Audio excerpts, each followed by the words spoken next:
those who are just tuning in, this is the FloWay Show. I got a special guest with me tonight. This guy's a fellow Bronx. You know the vibes, you know what I mean? This guy has been around for a minute. I'm from Castle Hill. I'm from Soundview. You know what I mean? Many may know him from the Bang Bang Boogie days. You know what I mean? He was falsely accused and in prison for 4 years for a crime he didn't commit. He fought. He went to trial. We're going to tap on a little bit of that tonight as well for those who don't know. He loves the Bronx, the BX, and the Bronx love him back. You know what I mean? Well respected, never folded. Hocus 4/5 on the check-in, man. I show him some love in the comments. You know the vibes, man. Thank you, man. Thank you, my brother, for joining me, man. What's good, my brother? Thank you for that dope ass introduction. Thanks for having me. I'm happy to be here, man. I'm unfiltered, period. So I know it's unfiltered platform, but whatever y'all want to know, I'm here, man. I'm an open book. There we go. There we go.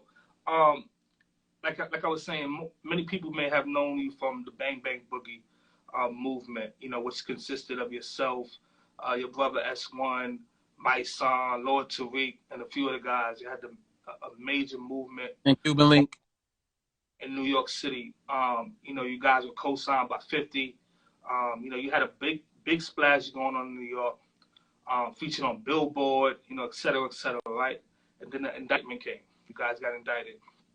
You know, what was that feeling for you, you know, as a new rapper coming up on your grind, you know, looking for, you know, pretty much pursuing another way of life, you know what I mean, than what you were used to? You know, what kind of feelings were you experiencing at that time? What was going through your mind when that, you know, that period came? Oh, man, bro. So, you know, when Bang Bang Boogie started and we was making that buzz, bro, it was like, it was the dream come true. Like we were just young niggas from the hood wilding in the streets, you know what I'm saying? Mm-hmm. 50 Cent co-signed us, wow.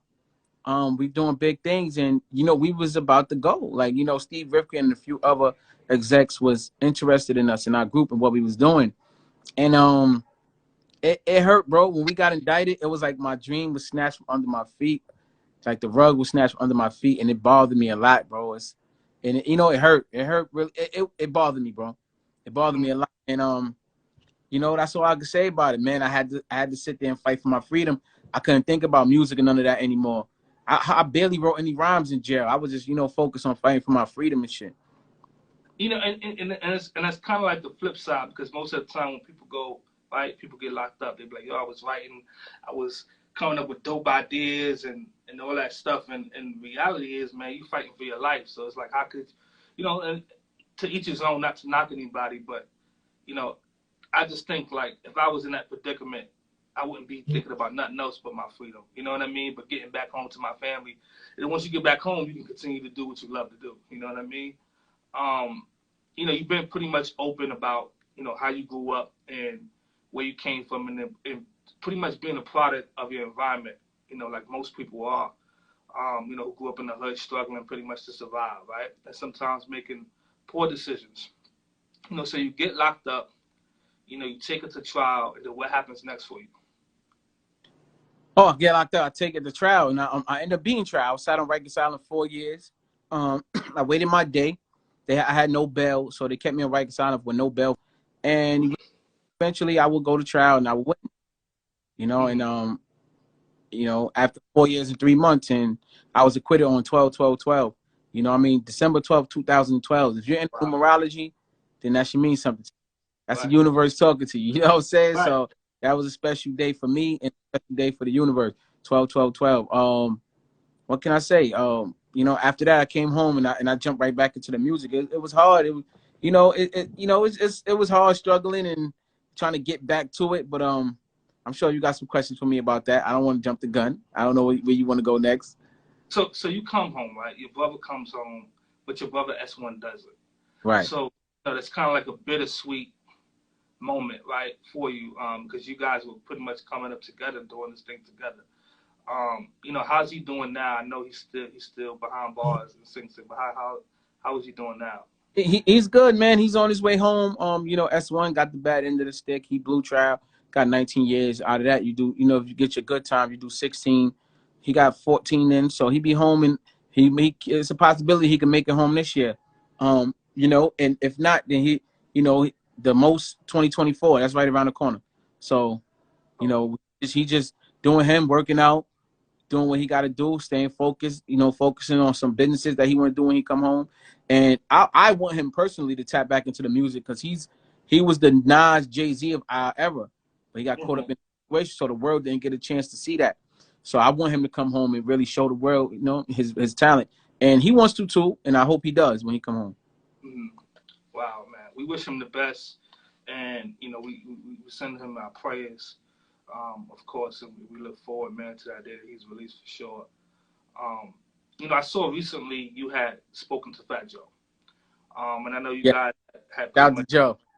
You know, you guys shout out to Fat Joe, man, my brother, man. You guys had dissed him, you know, during the boogie days.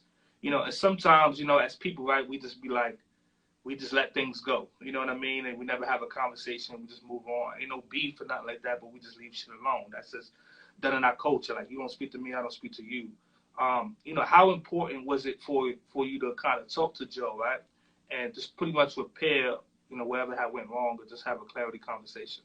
Like It was so important for me to personally talk to Joe because I have no personal issues with the man. And as I'm sitting in there in that cell thinking about my life, and you know, what they call it, just going over, having them flashbacks of everything I did in life as I'm changing and transitioning. Damn, I'm saying it like, damn, really had no business dissing Joe. You know what I'm saying? I was riding though. I was riding. I'm a nigga who. It's important for me to talk to Joe and let Joe know from my mouth as a grown man, like, yo, Joe, I apologize. You know, I don't regret me and my brothers didn't. You know what I mean? Fat Joe didn't deserve this from us, really didn't. But and Joe, like, yo, I understand that. I understand, like, you know, y'all was young, y'all was wild, y'all was riding, and people change. And I'm glad that a lot of people accept my change. You know what I'm saying? And shout out to Joe, cause he definitely accepted, you know, the apology. And you know, me and Joe cool now. You know, and Joe come from the streets as well, so you kind of know, and especially in the game of hip hop, right? When it's like when nobody got killed over it, you know what I mean? Nobody lost their life, nobody really, you know what I mean? When those things didn't happen, you know what I mean? Situations are a little bit easier to repair. You know what I mean? And he you know, he understood it. So that's dope. That's dope. New Bronx City. I want to tell him. I'm dancing around a little bit. I want to tap on New Bronx City. City. Before I moved to New Bronx City, because I don't want to forget, it was on the top of my list. Vegan life, right? You know, when did you decide to switch that lifestyle? You know, to go vegan. When did you decide that? Honestly, I tried to go before I caught that case. I was just talking about. I tried to go vegan, and I ordered a veggie burger from somewhere, and I didn't like it. And I was like, I don't think I could do this. You know what I'm saying? So people don't know that though. Like, I've been trying to go vegan before all the social media shit. Well, I actually did it before social media shit. When I was in jail, when I went to jail, I was listening to this program at 99.5 FM. And there was a guy named Mike, and he was talking about why people lose weight, gain weight back, and why we die from diseases like heart disease, cancer, and diabetes. And he was basically talking about his diet, you know, related, and he was breaking it down. And he had a book called The Rave Diet and Lifestyle. The Rave Diet and Lifestyle. And he also had a documentary called Eating. So obviously I'm in jail. I can't get the documentary. So I ordered the book. I read the book in one day. And that day I said I'm never eating meat again. And since that day, that was in 2009, I have never ate chicken ever again. Now, while I was on Rikers Island those 4 years, I was on and off with the fish only because when I go to commissary, sometimes they didn't have the necessary things. Shout them out the necessary things for me to get on the commissary. You know what I'm saying? They didn't have the necessary things, so I would still eat fish on and off. But once I came home in 2012, the first thing I ordered when I came home, because I ain't having it in so many years, I didn't know about vegan pizza yet, so I ordered a pizza. After that, 2013, I just went straight vegan. I've been vegan 9 years ever since. Full-fledged vegan. Wow. But I haven't eaten like meat like in 13 years. Damn. Was it easier, you know, being inside? Because pretty much that food is garbage anyway. So was it a little bit easier with that transition, kind of, you know, disciplining yourself? It was I'm gonna say it like this: it was easier mentally and harder physically. Meaning, it was the decision was made. Like I was on a different wave frequency. Like you know what I mean. I didn't have no distractions in jail. Not many. I would have wanting to get my freedom and you know, dealing with my big shit like that. But other than that, I didn't have that much distraction. So I'm in jail. Other than worries of the street. So it was easier. It was easier mentally, and physically it was harder because, like I said, I couldn't really get the things that I wanted. Right. Right. And I ain't gonna hold you. I tried a couple times like different things like the Impossible Burgers and all of that stuff, and it tastes horrible. Trash. Impossible and Burgers, those is owned by Bill Gates. We don't eat no Bill Gates food. All his food is Franken food. We don't eat nothing by Bill Gates. Nothing. Education. See, I didn't know that. I'm gonna keep it real. Yeah, Mr. Depopulation. Those foods got what they call CRISPR technology in it, and that is gene editing technology. So you know, what does that mean? That means it's editing your motherfucking genes in your body. So we don't eat no gene editing technology food. Okay, so we don't eat Beyond Meat, and we don't eat. Some vegans do it, but you know, I'm telling y'all, when I say we, I'm talking to my people. We don't eat that. Mm-hmm. And I think it was super dope that you even, like I just heard it tonight for the first time. I think it was super dope that you had did a record, you know, and pretty much promoting the vegan lifestyle. And, you know, sometimes we don't, at like our people, right, we don't get messages the right way. Like you be like, yo, go out and get this book. You just mentioned the book. How many people you think actually took down the notes to go get the book? You know what I mean? So we take in information sometimes in a different way, and I think it was super dope how you had put the record together. And I listened to it like right before I jumped on here, and I was like, I gotta go back and listen to it again. You know what I mean?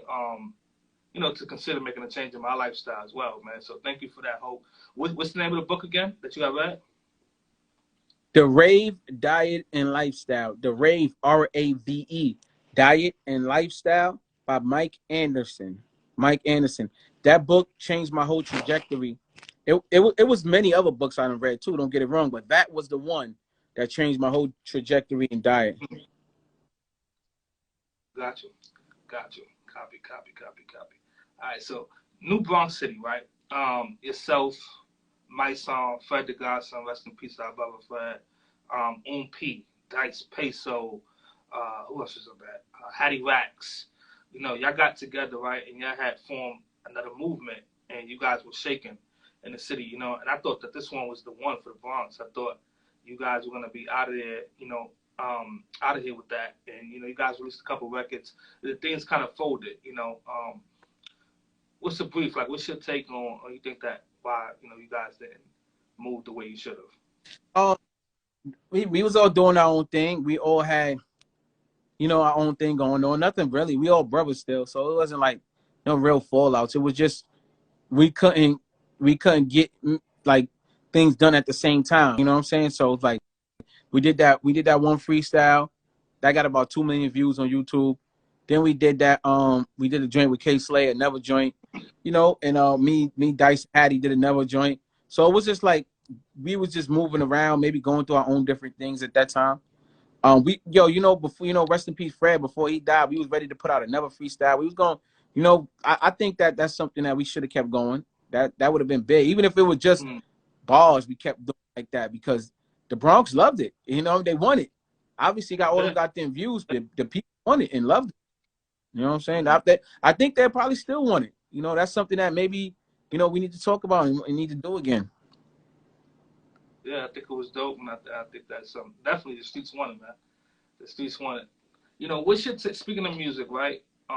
You know, what's your take on New York sound right now? I think that, you know, me personally, I think that New York rappers have been adapting to just pretty much drill music and, you know, picking up pretty much on different sounds, the drill music, and picking up on the Atlanta sound, different things like that. Like I don't think that new rappers coming from New York you can't hear them and be like, yo, that's a New York rapper. Me personally, that's my personal take. What's your take? How do you feel about what's coming out of New York? Well, honestly, what's coming out of New York, a lot of them is going with the drill rap, right? I like it. I mean, that is I mean, you can't say it's not a New York sound. They took the UK drill beats and created their own sound with it, though. So it is a new sound. It's a new York sound going on right now. The way they flow, the way they dance is new. It's not like it's like no other. And we kind of got the world following them doing that right now. However, I love it, but I just don't like when they disrespect the dead. Where I'm at in my life, like, you know what I'm saying? I'm much older. I'm much more mature. I don't like that. And even when I was younger, we didn't do that. We didn't disrespect the dead. Even if the guy was on the other side of the gun, you still respected that. That's regular street rhetoric. You know what I mean? Like, that's regular street shit. But the music is dope. I love the music as far as the sound, and I love the dances. I think maybe we need a little more versatility. But overall, I like the fact that they're doing a thing, and the spotlight is back on the Bronx. You know what I mean? Been a long time. Yeah.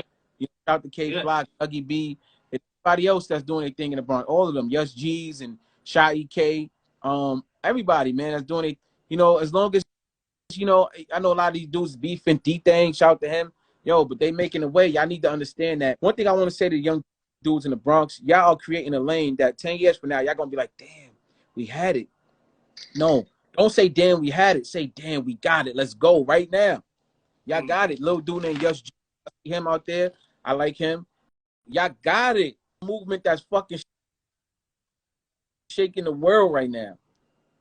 Realize that. Capitalize off that. Don't be like people. I'm not going to, well, yeah, people like me, like, you know, who caught a case, and now I got 4 years later, then had to rebrand myself, come out, be a solo artist, do my thing, and it was really hard. It was really tough. You know, not wanting to get back in the streets to make that money so I could fund myself. So I had to, you know, really grind it out and struggle. So y'all got it now. That's all I want to say, though. Y'all got it now. So run with it. I want to touch on something. When you came home, was it hard for you to network in the industry? Like, people didn't want to fuck with you, just those execs and different things like that. Was it hard to get their attention? I won't say that it was hard to network, that people don't want to fuck with me. I say that people probably wanted to fuck with me for their own personal reasons. And not that they wouldn't want to fuck with me, they probably didn't want to push me to the forefront or embrace me as much to see me with that power. I feel like in a lot of instances that's something that, you know, I do personally feel like I was quote unquote blackballed. I'm happy. So I ain't got no complaints. Dope. DMX. You know, you guys, you know, you seem to have a very close relationship with X prior to his passing. You know, how did you guys meet and, you know, form such a tight bond in the last couple of years? Well, DMX, man, that's my brother. Rest in peace to DMX. So DMX is DMX like came right after New Bronx City. We was doing New Bronx City, and my man Gilly started road managing DMX.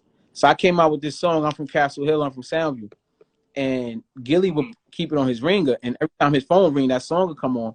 And you know, Gilly used to always tell X about me, but when the song come on, X be like, he started liking it, like, yo, that song is fire. Like, who is that? He said, that's my little bro I've been telling you about. So Gilly telling him that. So one day Gilly calls me, and I pick up the phone. He like, somebody want to talk to you. So it's DMX. And DMX like, yo, dog, I love this song. Yo, save a spot for me on the remix. Yo, this and that. Yo, when you doing the video? I said, yo, X, I'm doing a video next week or whatever. Long story short, he's like, I'll be there. Long story short, it's like noon, and I go to the hood, my mom's crib in the hood, you know, because it's Castle and Sam, so I shot the video in my hood, taking a shower in her crib, and DMX is calling me. Yo, dog, I'm out here. Huh? I told everybody to be out there at 12 in the afternoon. DMX was there 9 in the morning. I said, X, what the fuck is you doing? Hold on. By yourself. You right Philly, but like, before you continue, Hope, X, I know DMX, and I got DMX stories from being a little kid as well. X is never on time, by the way. If you know DMX, he's never really on time, but he's better late than never. So for X to be there at 9 o'clock in the morning speaks a lot. Continue, Hope. I just wanted to put that out there. Not only was he on time, he said he broke night just so he can make it, because he knew if he'd have went to sleep, he wouldn't have been able to make it. You know what I mean? So he pulled up. We had a fucking Ball. You go watch the video now. It's on Represent. I'm from Castle. I'm from Sanville. The name of the song is Represent. I'm from Castle. I'm from Sanville. And yeah, we had a fucking good time. And ever since then, you know, after that, he had a show on my birthday, and I went to the show. It was in Jersey, and sold out crowd, big ass crowd, and well, he's just chilling. I don't even think he knew it was my birthday, but in the middle of his set, he just stopped, said, "Yo, I want to introduce y'all to a new artist, Hocus 450. He next up. I'm from Castle Hill. I'm from Sound." You start singing my lyrics to the crowd. Fucking chills went through my body. Crowds, yeah, making noise. I'm like, "Yo, come here." I walk on stage with him. I'm like, he bigged me up. I'm like, oh shit. You know, that was a big moment for me too. That was my birthday. And yeah, man. And then ever since then, I started opening up for him. We grew a personal relationship outside of music. You know, we became friends. You know what I'm saying? So, you know, rest in peace to DMX. That's my fucking dog, man. I miss the shit out of him. I think about him daily. He be a legend. He told me keep going. He told me never stop. He told me a lot of things. All that shit right here, right here. You know, Man, you know, it's crazy. Like doing this, right? I've been doing this podcast 2020 and X past 2021. And everyone I ever spoke to about X had nothing ever bad to say about him. And I remember my first encounter, and I always tell the story. I was a little kid. I probably was like 9, 10 years old, and I was in Castle Hill, right? And I was in a grocery store. And you know, as a little kid, you with your man and all of that, and you like, you know, you skip the line and shit like that. You just do little dumb shit just to hurry up and get out the store, put your money on the counter, and dip up out of the store. And X is in the store. He was with somebody else. He got a hoodie on, but I don't notice him. But I see him like he close to the counter, right? But he's not all the way at the counter yet. Me and my man, we just see this dude. We go past him. We throw our shit on the counter, right? And the next thing you know, I hear somebody behind me like, "Hey yo, you just gonna skip a nigga like that?" You know what I mean? And I knew the voice before I even turned around. Like I was like, that nigga sound like a DMX. That's the first thing that came to my mind, because I used to write DMX on my folders. I used to take his logo and I used to literally draw it out on my folders and shit as a kid. And so I was a fan of DMX, and I was like 19 years old. I turned around and it was X. And he checked niggas and all of that, and then he paid for our shit. You know what I mean? And that was my first encounter with him. And then years later in life, when I started doing concerts and promotions, you know, we met again. And you know, I never mentioned it to him because I didn't think that he would remember. You know what I mean? But I never mentioned it to him. But you know, my next memory with him is that we was doing shows. I was booking him, doing shows with him. And then one night after the show, he took everybody to the diner. When I take everybody, he took everybody to the diner. That was at the show. Like everybody backstage, he took everybody out. Everybody went out there. That's regular shit for X. Hell yeah. Paid for everybody food, and he would talk to a homeless man. He would talk to anybody. He would give to anybody. If you wanted to have a conversation, he would talk to you. He wouldn't judge nobody, and that's what I loved about him the most, man. That he would talk to anybody. He didn't have that industry mentality of this is who I am. You know what I mean? And I can't be seen with a dude of this stature. You know what I mean? That was dope, man. That was super dope. I love hearing these. I love it, man. I love hearing these positive stories about my dog. Definitely, man. Rest in peace, DMX, man. When's the last time you guys spoke to him?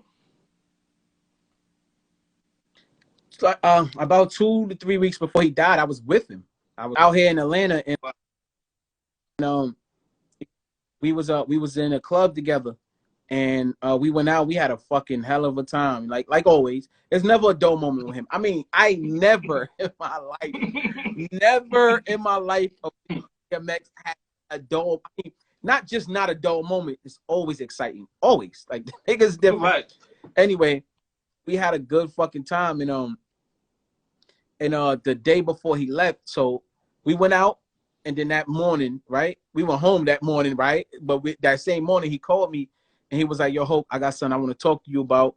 You know, I want to talk to you about in person. I'm gonna get up with you later today, but I gotta go pick my wife up from the airport. I said, all right, X, just hit me. So I let the whole day go by. You know what I mean? He didn't ever call me that day. I called him the next day, and I'm like, yo, dog, you never hit me. What's good? He said, yo, look, I gotta run to New York. I'm coming back to Atlanta, but when I come back, I gotta sit down and talk to you. We gotta have a just me and you, man to man, one-on-one conversation. His exact words.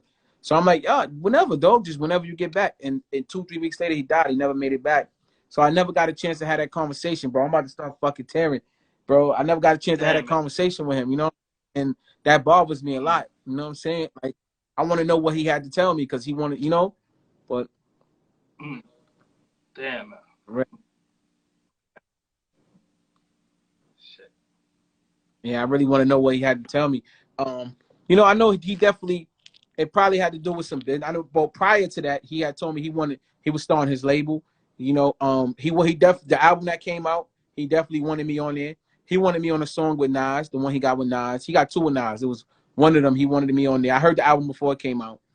He also he wanted to give me a percentage of the label he was starting. He didn't want me to only be an artist. You know, we used to talk like that. So it was definitely. I don't know if that's what he wanted to talk to me about, but he probably was ready to move forward. I don't know. He wanted to talk to me. I don't know what he wanted to talk about because we had deep conversations also. So who knows? Love. That's love, man. You know, Hope, you take, you know, a lot of pride, right? And, you know, pretty much taking predators, you know, off the streets, you know what I mean? You know, pretty much people who's destroying the Bronx and the city of New York, you know what I mean? It really seems like this day and age you have a new mission and purpose.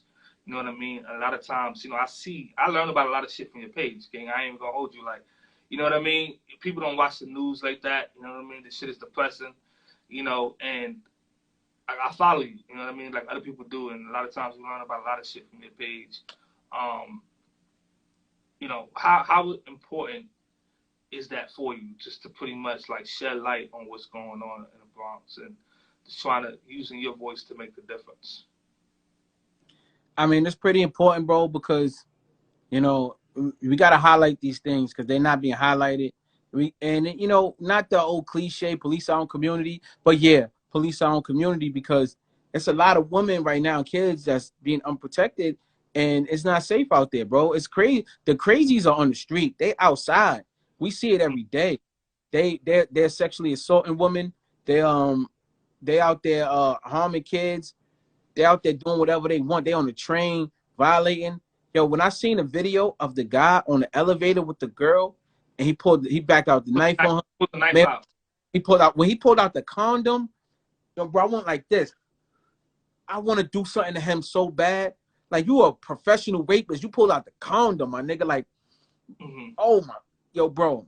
It makes my blood for you, bro. Cause I got sisters, I got a mother, I got nieces, I got aunts, bro. I got people I love in the street, female wise, and see that happen, bro. It's like that's sad, bro. Those type of people, they deserve death. I think a lot of times, you know, the streets taught us don't wish jail on your worst enemy. I'm sorry. I'm taking that back. I'm taking that from myself and getting that out of my mental Rolodex. Don't wish jail on your worst enemies because my worst enemies is not one of us. My worst enemies is people like that. My worst enemy is people that's trying to take away our freedoms. Those are my worst enemies. So if those people go to jail, put them in the bottomless pit. You know what I mean? So, you know.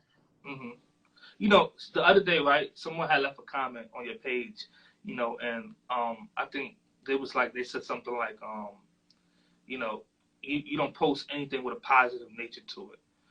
You know, pretty much saying like you're owned, and you know, you making people of color look bad and some shit like that. Like we all have issues. Like all people of color have issues. You know, I think you did. I think I did see you comment back to the person who was like unfollow me or some shit like that. You know, what's your take when people say things like this? Like, and you really out here making people aware, right? And making people who don't pay attention to the news, who follow you, you could be using your platform to do a whole bunch of other bullshit, but you using your voice to spread information that may not be publicized, that people just may not know. You know, how do you feel when you see stuff like this? Person, you know what? That person don't follow me. that person just look at a few posts on Instagram and they got triggered by it. Because if that person followed me, they'll be on Clubhouse every fucking night at 11 p.m. and seeing we going down a rabbit hole and seeing how we change lives. Matter of fact, if that person followed me, they'll see before I was on Clubhouse, I was on Instagram live every night for a year and a half, 2 years straight. So if they talking about the last little bit of posts I've been posting, let me tell you something. Instagram shadow banned me. So I can't post the shit that I really want to talk about. I don't talk about on Instagram no more. They not letting me talk about it. So why would I talk about it on Instagram? If you want to follow me, if you follow me for real. Go check out my YouTube channel. Come to the rabbit hole on Clubhouse. Don't look at a few posts on Instagram and be like, oh, he's highlighting this. And not only I'm highlighting important shit though. I'm bringing awareness to shit like people don't like that. Yo, I don't even know this type of shit's going on. Yeah, this is going on. If you see a crazy motherfucker, or next time you see a woman walking by herself, maybe walk on the same side of the street with her and just walk behind her, maybe just to protect her, just because. I don't know. I ain't got the answers, but I'm gonna raise the awareness. At the end of the day, the shit I'm pointing out is fucked up. You got a problem with what I'm pointing out? We gotta question you, fam. Question your morals. Yeah, we gotta question you. Know what pisses me off the most? Hey, if you got a problem with that I'm waking up, I don't know. You know what pisses me off the most? When these dudes is knocking women out, right? And they putting their hands on our queens, right? On our sisters, on trains and public places, and there's other people there. Like that, I think that shit pisses me off the most. When I see dudes there and nobody step in to help a sister do nothing. I'm like, yo, what are we doing? Like, New York was never divided like that. New York was never, you know what I mean?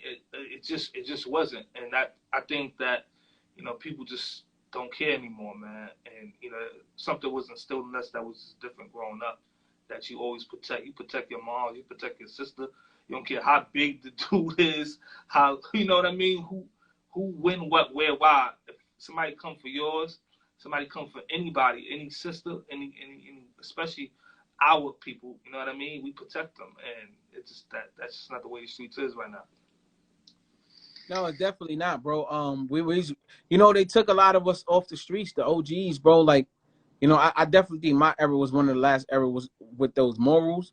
They took us away, and then they, think about it. It's gaps. So they took me away from 4 years. That's a gap. That's 4 years. The streets is out there wild and doing whatever they want. Somebody like me who like the squash beef, who kept the hood in order, who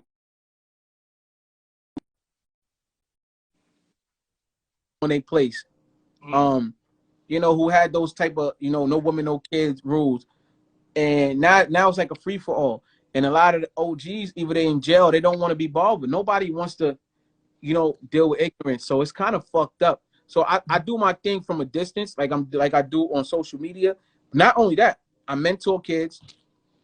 I'm in a program right now. Shout out to Giant. Shout out to my bro Giant from Bartenders. I mentor kids with his program right now. That's what I'm doing right now. I was supposed to be in New York right now to talk to the kids, but I live in Atlanta, so it's hard for me to bounce back and forth. But this is what I do. This is what I do. Yeah, I don't know what y'all do out there. This is what I do. Change and help. And it's not cliche with me. It's like, yo, I see what's fucked up. I want to point it out, and I want to show somebody like, nah, you ain't got to go through what I went through. Nah.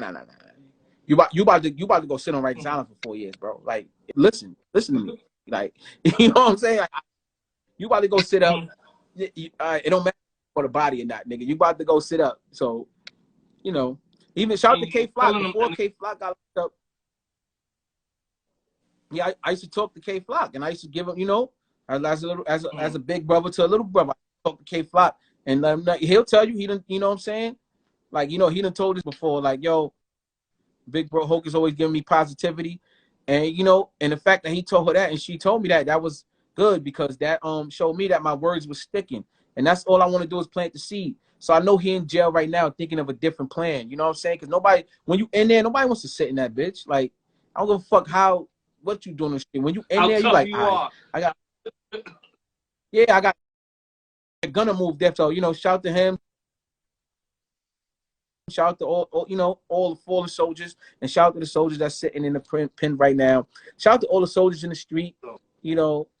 My job is to just plant the seed, bro. And if I could do that, why not?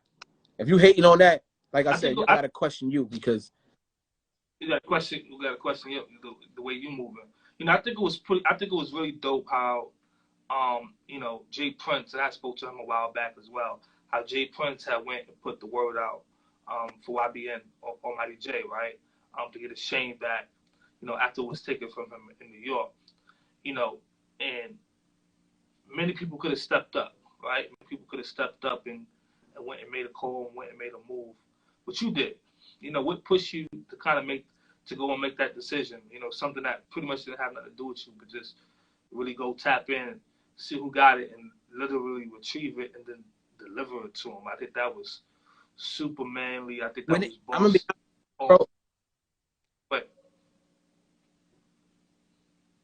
no, I'm gonna be honest with you. I think when it comes to that situation, not many could have got the chain back, and it's because of the players involved. So the little dudes who had the chain was like, we're not giving the chain back to nobody but Hocus. Like that's the only one we trust because they know I'm the one who's closest to the street. I am the streets.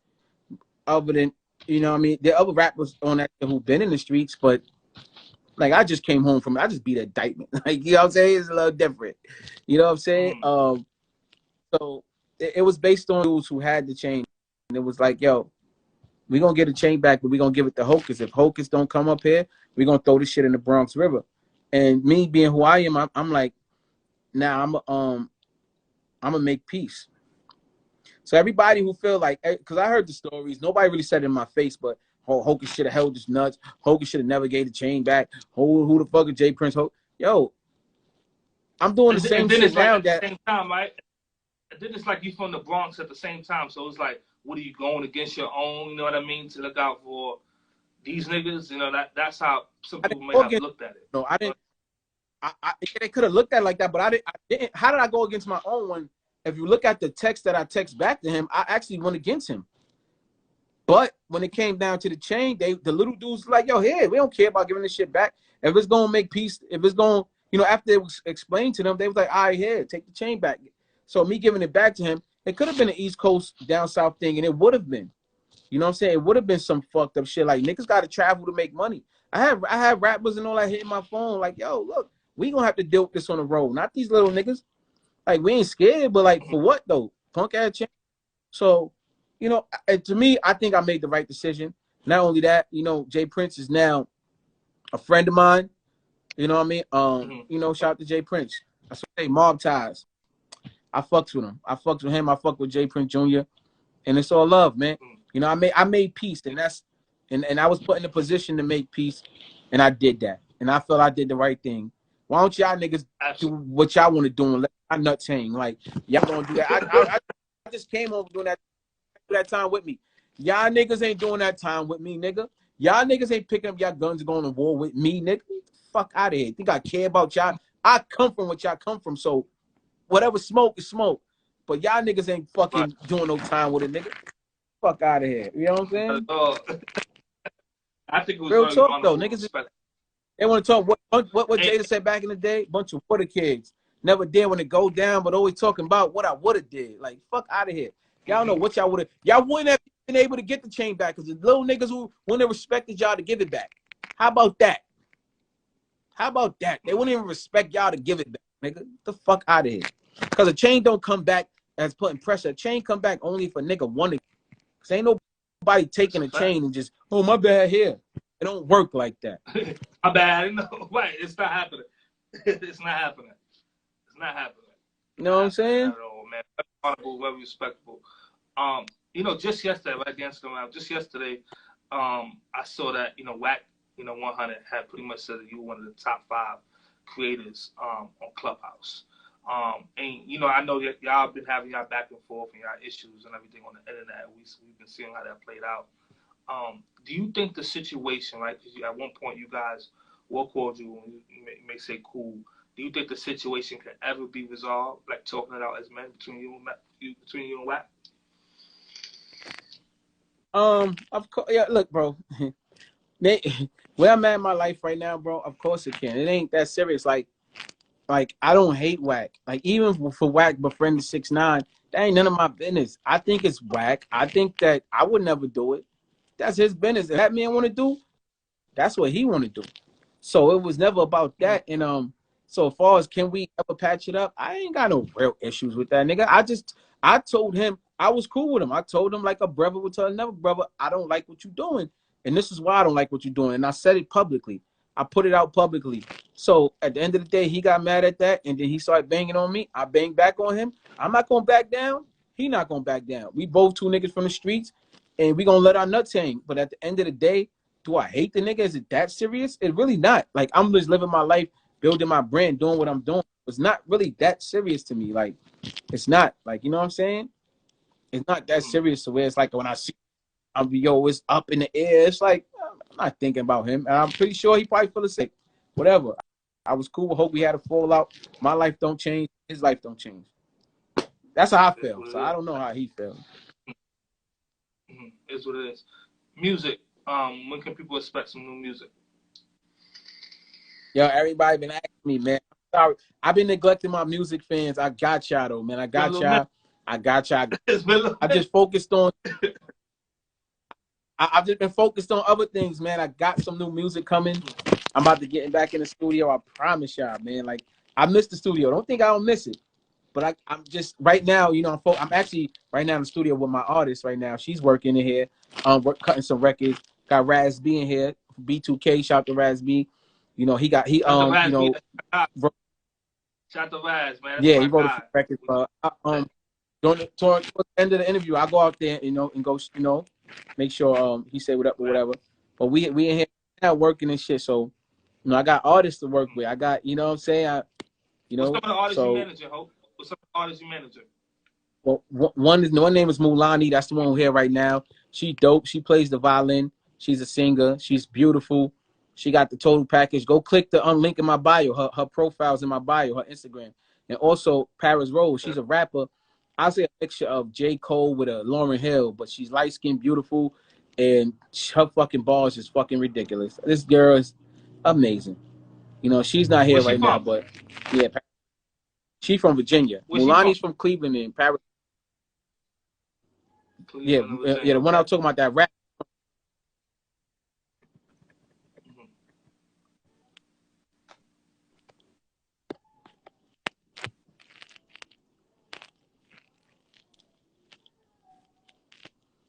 You can hear me?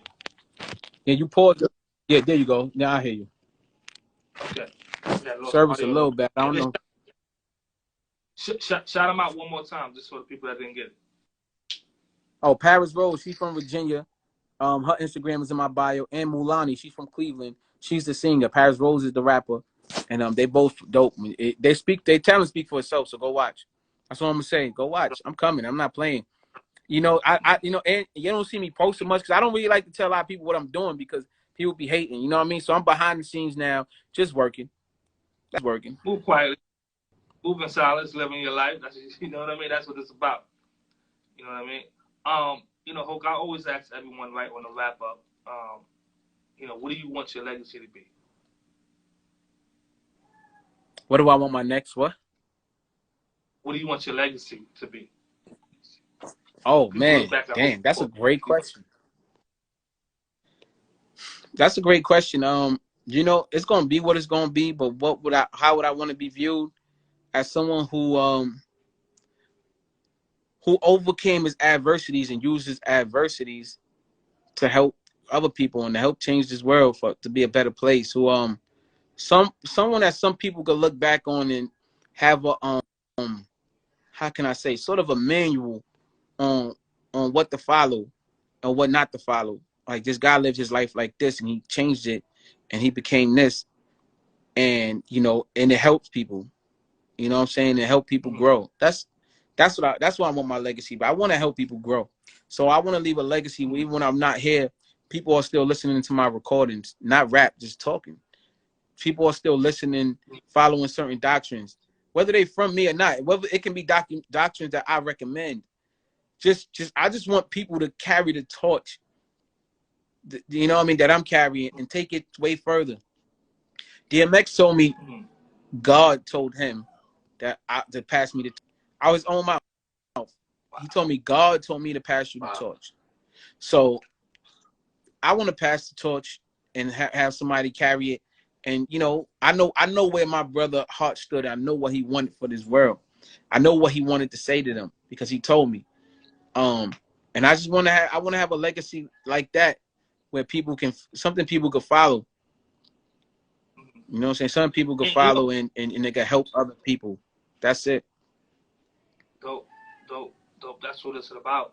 You know, X, right? If you never been to an X concert, you don't know what you were missing. X would stop his show in the middle of the show and pray for people.